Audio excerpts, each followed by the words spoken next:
Guys এইটো হ'ল আমাৰ ৰংচুলিৰ ৰাৱণ পূজাৰ কাৰণে প্ৰিপাৰেচন চলি আছে।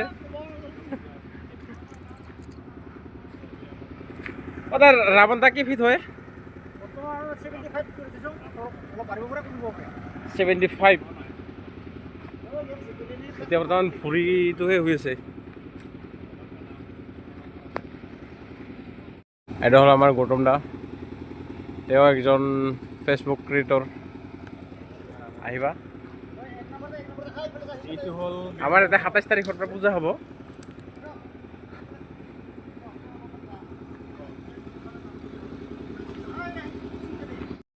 চাবলৈ আহিবা, আমাৰ ইয়াতে বহুত ডাঙৰকৈ হয় পূজা।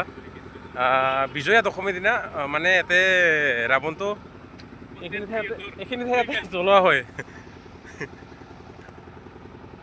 আমাৰ আৰু ঠাইডোখৰৰ নাম হ'ল ৰংজুলি তহশিল মৈদান, মানে তামোল বাজাৰ বুলি জনা যায় আৰু। চাই থাকক নহ'লে।